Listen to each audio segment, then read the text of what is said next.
So just to be clear, though, you're not part of the negotiation.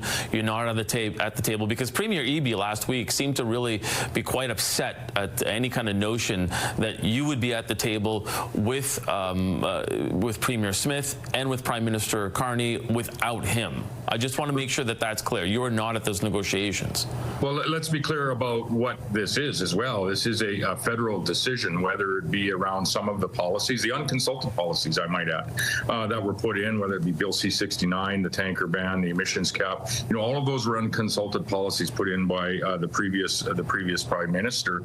Alberta and Saskatchewan were not consulted in any of those cases. However, in this case, should this project move forward, and I would expect that if there's some tweaks to those policies, that you will see, private proponents come forward to not only build the new pipeline to the northwest coast, but to expand the existing capacity that we have through the TMX, or likely to add pipeline capacity through what was KXL, now maybe is the South Bow project. We need all of these projects to move forward so that we can expand our energy industry of all kinds, whether it's LNG and oil. So we're in discussions with not only Alberta, but the federal government all the time on numerous topics. In this case, we are much, and we've always been clear, we're much more of an advocate on behalf of this project because of what it can do for each and all of us as Canadians.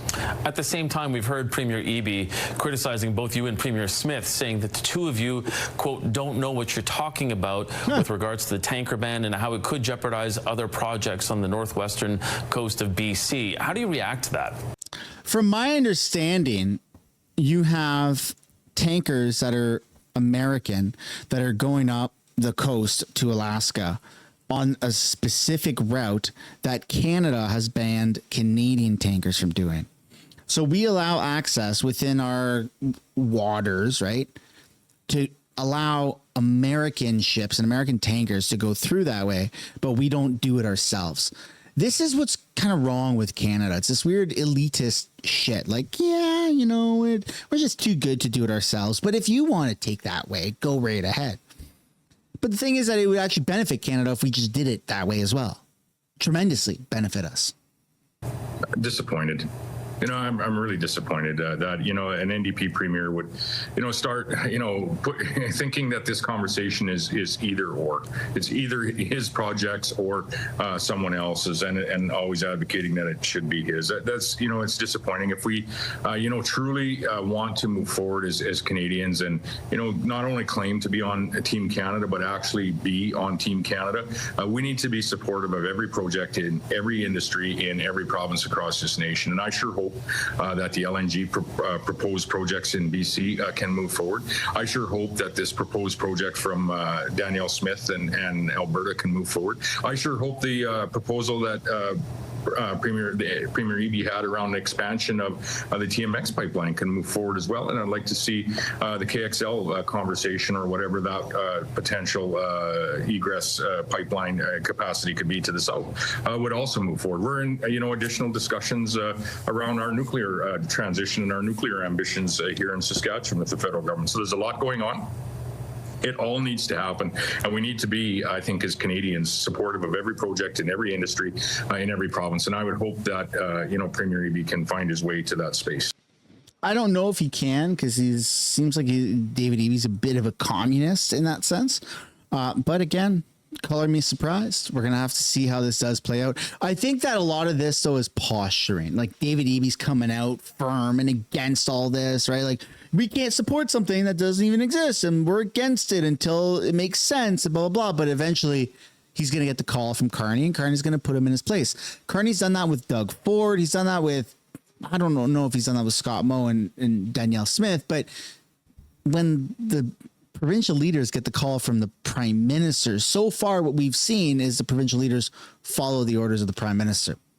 Even the prime minister barks and barks and barks all he wants at the president, but when the president gives him that call, he cracks down. That's why you saw during the freaking federal election, Mark Carney was like, yeah, we're going to stick it to Trump with retaliatory tariffs. By the way, remove the retaliatory tariffs off of America. Yeah, we're standing up to America. Did you remove the tariffs? Oh, you did? Okay, good. We're standing up to them. So it's all, a lot of it is just posturing and just barking. But at the end of the day, I think that the leaders are going to have to work together. And if the pipeline is already moving forward, then we're going to have a pipeline. But that's my opinion. I'd love to know what you guys think down below in the comments.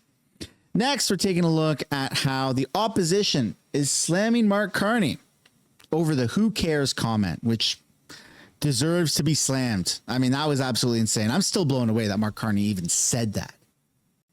The opposition Conservatives are going after the Prime Minister over comments he made at the G20 summit during the weekend. Our own Ashley Berg asked Mark Carney about the state of trade talks between Canada and the U.S., and his answer is now ruffling feathers. The CBC's Marina von Stackelberg joins me now live from Ottawa. So, Marina, what exactly did the Prime Minister say? Well, he said, "Who cares?" And those two words is really what had the opposition Conservatives going in question period today. He was asked specifically, when was the last time that you had a conversation with U.S. President Donald Trump? And he replied pretty abruptly by essentially saying, "Who cares?" Have a listen to his response. Since the U.S. called off trade talks with Canada, has Mr. Trump returned your calls, texts? Next question. Who cares? I mean, it's a detail. It's a detail. I spoke to him. I'll speak to him again when it matters. So some context for that question there. Our colleague Ashley asked him about his last conversation with Donald Trump, and also another part of a question, which was, what countries are hard lines that you won't make deals with? So he answered that part, but he didn't answer the question about when he had spoken with the U.S. president last. So Ashley pushed him on that, and that's when we got the response, "Who cares?" Carney went on to say, "I look forward to speaking with him soon, but I don't have a burning issue to speak with the president right now. When America wants to come back and have discussions on the trade side, we will have those discussions." Now, he might have meant in that, I'm talking about a lot of other important things here. But it definitely read to people, some people, including the Conservatives, as a rather flippant response to a very serious question.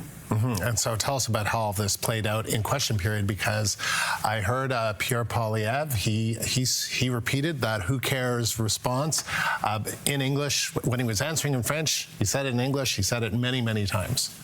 Yeah, and the Conservatives have called it a flippant response to a question that they say is a very valid one, a reasonable question to be asked of the Prime Minister, especially given the fact that a trade deal was one of Carney's signature election promises in the spring election, that he would get a deal with the United States.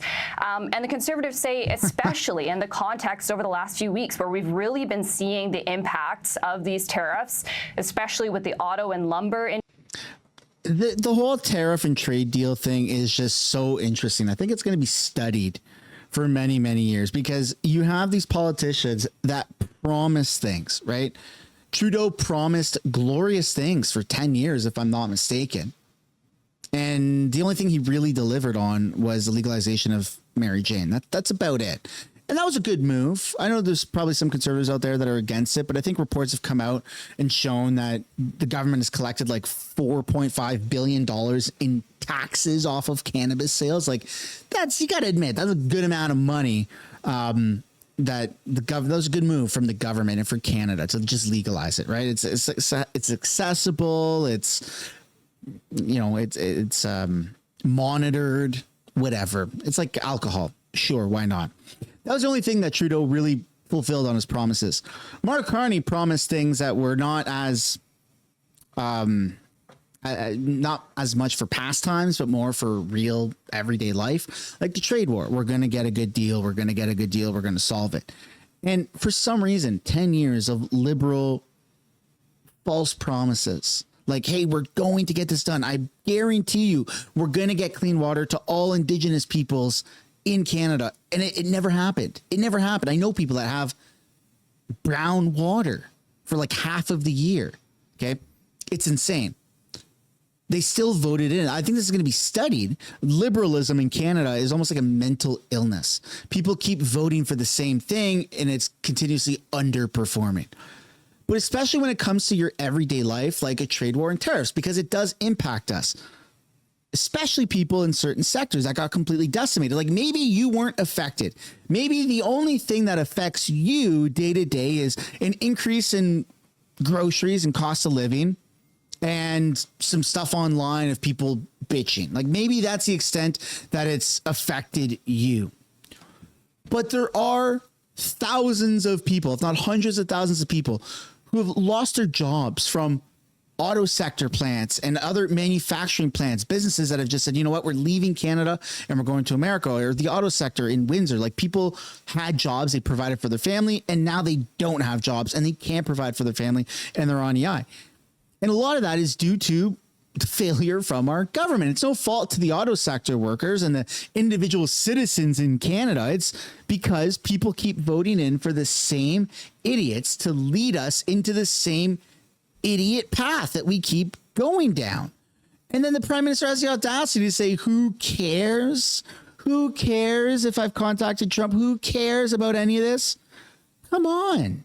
Like, real people in Canada are losing their jobs. Like, kids out there are having a hard time being fed properly and are probably going through a little bit of turmoil at home because the parents are fucking unemployed and they have no way of really getting a job back because bunch of Indians from India are taking their jobs now. Like, it's just crazy what's going on. It's crazy. So for people to vote for this idiot who cares? Who cares? Trudeau didn't care. He might as well have been saying it for 10 years. Who cares? It just blows my mind. I feel like Canadian voters are going to be studied for a very long time. At least they should be. They should be taught in school. Hey, kids, when you grow up, don't fuck up our country the way that adults have already fucked up the country, right? Stop voting for liberals. Industries with thousands of jobs being moved to the United States. Have a listen to some of the exchange in question period earlier.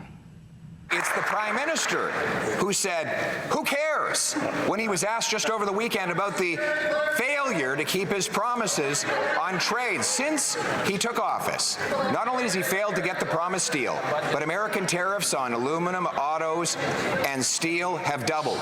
On forestry communities, they have tripled. The Prime Minister says, who cares? All of us on this side of the House care about the communities that are being emptied out in our forestry, the steel workers in Hamilton who don't have jobs to pay their mortgages. We care about those people. Why doesn't he? Just because the leader of the opposition keeps repeating the same line over and over again doesn't make it real. Mr. Speaker, the leader of the opposition knows very well that our government was elected to defend Canadian workers. Again, the hypocrisy. Just because you repeat the same line over and over and over again doesn't make it real. Okay, well, how about when the Liberals accuse the Conservatives of having MAGA talking points? How about when they accuse Pierre of being a Trump? Pierre's nothing like Trump, unfortunately. I wish he was, because we quite frankly, I think, need a Trump in Canada. We need somebody to call these people retarded. We need somebody to stand up to the press. We need somebody, a successful business person, an individually successful business person who doesn't rely on taxpayers' money, who can just say and do whatever the fuck he wants, the way Trump did, and then just take over politics. Because the Liberals literally they're full of hypocrisy. They're accusing Pierre of doing all the things that they themselves have been doing, and Liberals watch this and they're like, yeah, that's right. That's right, Pierre. Just because you say it multiple times doesn't make it true. But then the Liberals say it multiple times and Liberal voters are like, oh my God, it must be true. Look how many times they're saying it. It gives me a freaking headache. It really does. And the Canadian economy. That's exactly what we did in a budget that was tabled in this House of Commons. The opposition decided not to support Canadian workers. That, of course, the Minister, Dominic LeBlanc, responsible for the U.S.-Canada trade file, one who's been very involved in the conversations with the United States to get these tariffs taken off. It's interesting there to hear LeBlanc say the Conservative leader keeps repeating the same line, but it doesn't make it real. But in fact, that is what Mr. Carney said. He did say, who cares? And so there's the context there.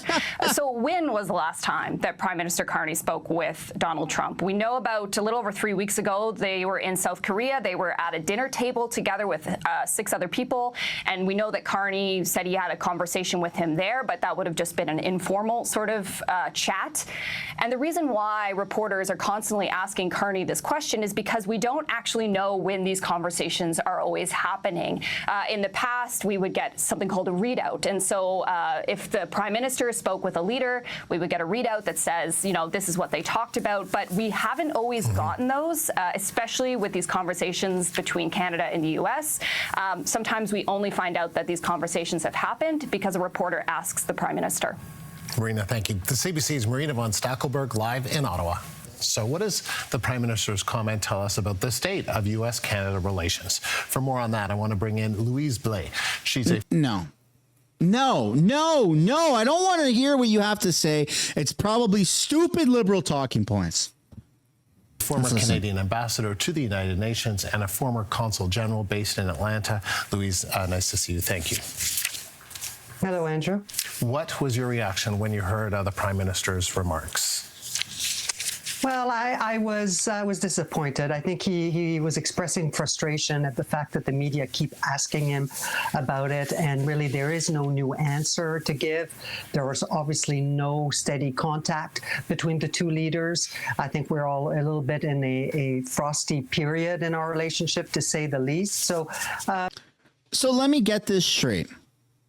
You have real Canadians, mothers, fathers, brothers, sisters, husbands, wives, real Canadians living in this country who have lost their jobs because of this trade war, because of the tariffs, because of Mark Carney unable to actually, put ego aside and just get a good deal with Trump.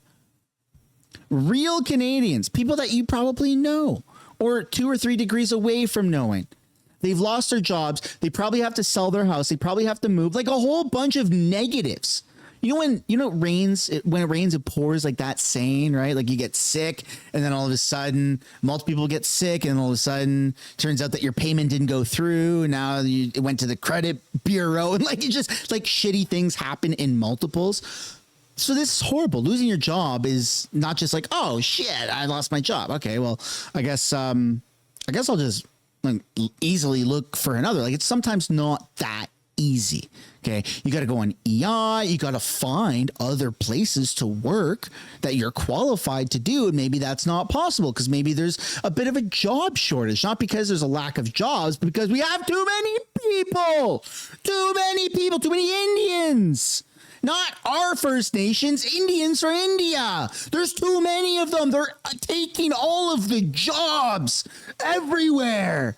That's why they don't call it Tim Hortons. They call it Sing Hortons. So all these Canadians, I don't give a shit what color these Canadians are, but all the Canadian people, the Canadian born citizens, black, brown, white, Chinese looking, I don't care. All the people that are born in Canada, the Canadian citizens that have lost their jobs because of the trade war are having difficulties now feeding their families, going about life, probably have to uproot their entire lives, can't get other jobs because we have too many immigrants. We have too many Indians from India. We don't have too many Chinamen from China. We don't even bring in Chinese people anymore. We bring in Indians for some reason. Look at the numbers. And what does the commander-in-chief say? Who cares? And what do his shills say? Well, that was a little disappointing to hear him say that. How about if you're the leader of a country and you're getting a little fed up with the reporters, you just snap at the reporter. You don't say, who cares? Who cares? My dog died. Dogs are dying. Who cares? Your kids are dying. Your kids can't be fed. Who cares? That's not the answer of a leader. The point of elections is to filter through, and debates, which are included in elections, is to filter through the best candidate based off of, maybe their popularity, which is now like a weird modern thing, but based off their qualifications, who they are as a person, and pressure testing them with debates and bombarding them through the press on how they're able to answer questions under pressure. And if you can't answer questions under pressure, if you can't hold your own, especially domestically, then you shouldn't be leading a fucking country. I'm sorry, but if reporters are getting to you and you're the leader of a country, should you be doing that job? Should you be brushing it off and saying, who cares? You're allowed to snap. Sure. Take it out on the reporter. What kind of question is that? We're working on it. Come on, get out of here. That would have been like, oh, that's a fair answer. He's annoyed. Okay, I get it. But who cares? Come on, dude. That's not leadership material. It really isn't. Really isn't. It's just disgusting behavior. And for CBC to now start saying, well, you know, I'm a little disappointed. How about you become outraged? Because if Pierre Poilievre had done this, if the opposition, if Stephen Harper had done this, they wouldn't be saying, well, I'm a little disappointed. They'd be saying, he's clearly not fit to be a leader. So why is he leading in the first place? It's a weird double standard in Canada. I'm fed up with it. I'm annoyed with it. But at the end of the day, who cares? Who cares? Who cares what I think? Who cares about any of this? Oh, my goodness. Anyways, let me know what you guys think down below in the comments. But don't write who cares. Like a thoughtful comment.